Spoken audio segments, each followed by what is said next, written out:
রূপগঞ্জ গ্রামে বাস করত এক শিয়াল। তার একটা ডিপ মেশিন ছিল। সে এই ডিপ মেশিন দিয়ে অন্যদের জমিতে পানি দিয়ে তার নিজের সংসার চালাতো। তার সংসারে ছিল তার বউ ও তার ছোট একটি মেয়ে, যার নাম টুম্পা। এই টুম্পা, কোথায় গেলি মা? এইদিকে আয়। কি হয়েছে মা? এই নে, এই খাবারগুলো তোর বাবাকে দিয়ে আয়। আচ্ছা মা, আমি এক্ষুনি যাচ্ছি।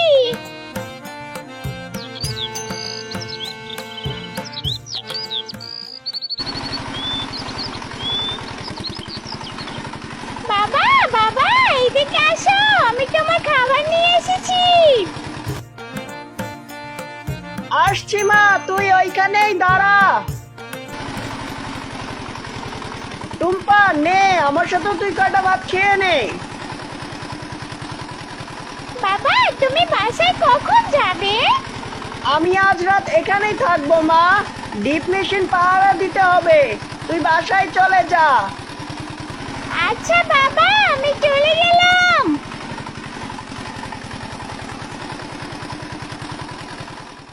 এটা শিয়ালের সৎ ভাই ঝন্টু। সে আর তার বউ সবসময় শিয়ালের পরিবারের ক্ষতি চাইতো। তোমার মতো একটা অকর্মা ঢেকিকে বিয়ে করে আমার জীবনটাই শেষ হয়ে গেল। বউ, আমি আবার কি করলাম? কি করলাম মানে? পারো না তো একটা টাকাও আয় করতে। নিজের সৎ ভাইকে দেখো, একটা ডিপ মেশিন বসিয়ে হাজার হাজার টাকা কামাই করছে। কি যে করি বউ, মাথায় তো কাজ করে না। কালই তুমি আমাদের একটা ডিপ মেশিন বসাও। আচ্ছা বউ, আমি তাই করবো।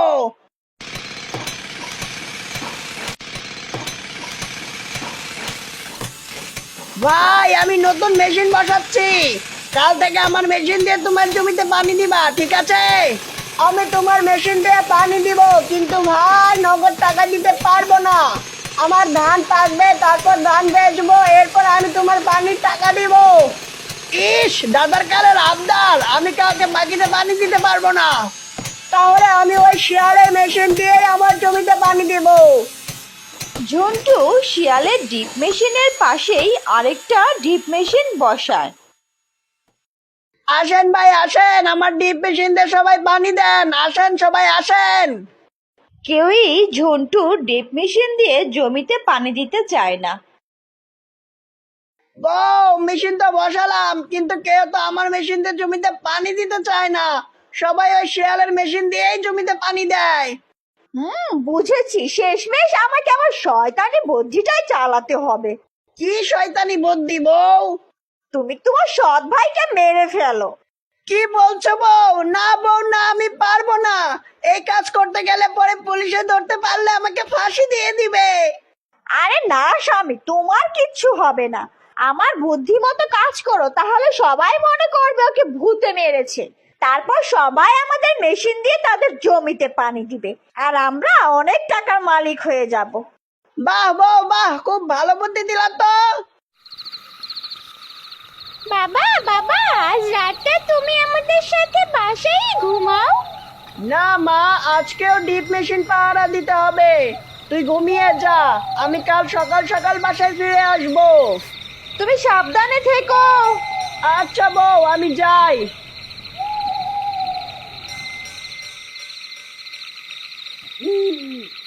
গভীর রাতে ঝন্টু আর তার বউ বের হয়। আরে জন্টু, হঠাৎ তুই এখানে এত রাতে? আহ! এই দেখো, ও মরছে কিনা। হ্যাঁ বউ, মনে হয় মরে গেছে। এখন আমি যা যা বলবো তুমি এখানে তাই তাই লেখো। বউ বলো, কি লিখবো? তাহলে লেখো, আমি এই মেশিনের ভূত। যে যে মেশিন দিয়ে জমিতে পানি দিবে, আমি তাদের সবাইকে এভাবে মেরে ফেলবো।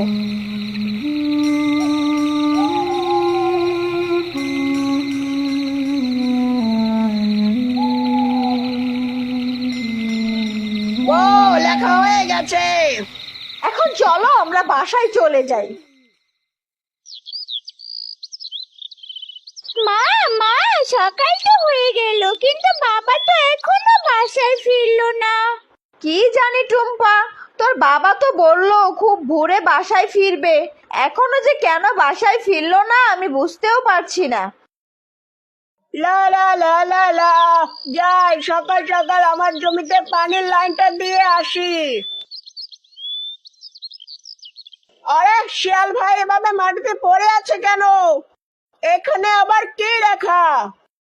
আমি এই মেশিনের ভূত, যে যে এই মেশিন দিয়ে জমিতে পানি দিবে আমি তাদের সবাইকে মেরে ফেলবো। ওরে বাবা রে, ভূত ভূত, ডিপ মেশিনের ভূত! এই ভূতটা শিয়াল ভাইকে মেরে ফেলেছে। কে কোথায় আছো? এদিকে আসো, শিয়াল ভাইকে ভূতে মেরে ফেলেছে।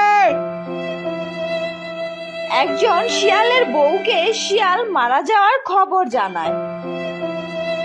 শিয়ালের বউ আর টুম্পা দৌড়ে আসে। ওগো, তুমি আমাদের ছেড়ে কেন চলে গেলা? এখন আমরা কিভাবে বাঁচবো? কে আমার বাবাকে মেরে ফেললো? কে মারলো আমার বাবাকে? বাবা কথা বলো, বাবা বাবা কথা বলো বাবা। টুম্পা, ওই দেখ ওইখানে কি লেখা, তোর বাবাকে এই মেশিনের ভূত মেরে ফেলেছে। আর আমরা যদি এই মেশিন দিয়ে আমাদের জমিতে পানি দিই তাহলে ওই ভূতটা আমাদেরকেও মেরে ফেলবে। বাবা রে বাবা, এই মেশিন থেকে আর পানি নেওয়া যাবে না, কি বলো সবাই? হ্যাঁ, আমরা এই অভিশপ্ত মেশিন থেকে আর আমাদের জমিতে পানি দিব না। আমরা এখন থেকে জন্টু ডিপ মেশিন দিয়ে আমাদের জমিতে পানি দিব। এরপর থেকে সবাই ঝন্টু শিয়ালের ডিপ মেশিন দিয়ে তাদের জমিতে পানি দিত। তোমাদের সবাইকে আমি আগে ভাগেই বলে রাখি, আমার মেশিন দিয়ে পানি দিতে হলে সবাইকে নগদ নগদ টাকা দিতে হবে, আর এখন আগের থেকেও ডাবল টাকা দিতে হবে। কি আর করার, একদিকে তুমি আর একদিকে ওই অভিশপ্ত মেশিন। এখন তোমাকে ছাড়া কি আর আমাদের কোনো উপায় আছে? তাই এখন আমার মেশিন ছাড়া তোমাদের আর কোনো উপায় নেই।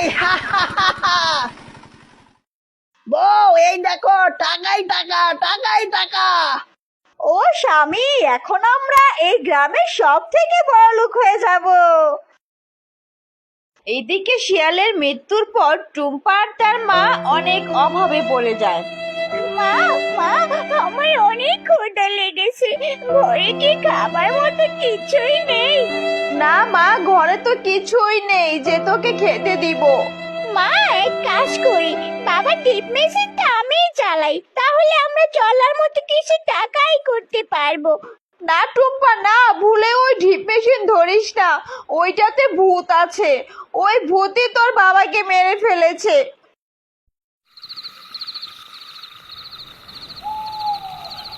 বউ, আজ রাতে আমি বাসায় ফিরবো না, সারা রাত ডিপ মেশিন দিয়ে পানি দিতে হবে। আচ্ছা যাও, সাবধানে থেকো।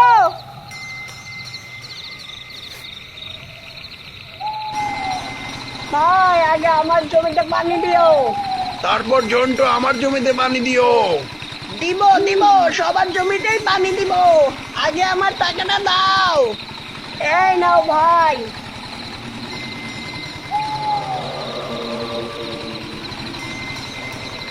ওরে বাবারে, ভয় পেয়ে গিয়েছিলাম। এই কে রে এইভাবে দাঁড়িয়ে আছিস? আরে শিয়াল ভাই, তুমি তুমি না মরে গেছো? তুমি কিভাবে এলে? বাঁচাও বাঁচাও, ভূত ভূত! সকালবেলা সবাই দেখে ঝন্টু জমিতে অজ্ঞান হয়ে পড়ে আছে। সবাই ধরাধরি করে ঝন্টুকে বাসায় নিয়ে যায়। কিছুক্ষণ পর ঝন্টুর জ্ঞান ফিরে। এই, তোমার কি হয়েছিল? জমিতে এইভাবে অজ্ঞান হয়ে পড়েছিলে কেন? বউ বউ, শিয়ালের ভূত, শিয়ালের ভূত! কি বলছো তুমি? শিয়াল মরে গেল আজ 2 মাস হলো, এখন ওর ভূত আসবে কি করে? ও, বিশ্বাস করো, আমি সত্যি বলছি। তুমি পাগল হয়ে গেছো স্বামী, তুমি পাগল হয়ে গেছো। এই যাও, কাজে যাও। কাজ না করলে টাকা পাবো কই? আমার অনেক টাকা লাগবে, অনেক টাকা। ও, আমার একা যেতে ভয় লাগে, তুমিও চলো আমার সাথে। আচ্ছা ঠিক আছে, চলো।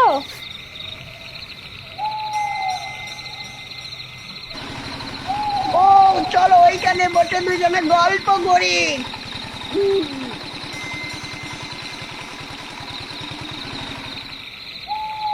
আরে, মেশিন হঠাৎ বন্ধ হয়ে গেল কেন?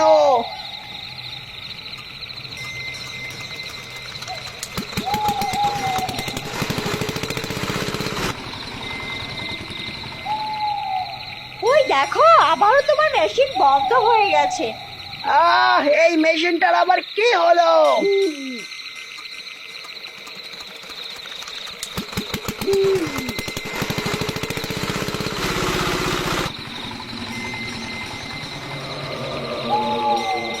এই এই উঠো উঠো, ওই দেখো, ওইটা কি? ভূত, বউ, ভূত, এইটা ওই ভূত আবার এসেছে। বাঁচাও বাঁচাও, কে আছো, বাঁচাও। ভাই, আমাদের ছেড়ে দাও, ভাই, আমাদের ছেড়ে দাও। না, তোদেরকে আমি মেরে ফেলবো।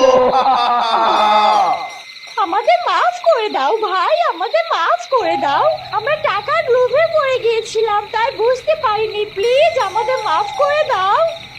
যা, কাল সবার সামনে সব কিছু স্বীকার করবি। হ্যাঁ ভাই, হ্যাঁ, আমরা সব কিছু স্বীকার করব, তবুও তুমি আমাদের মেরো না।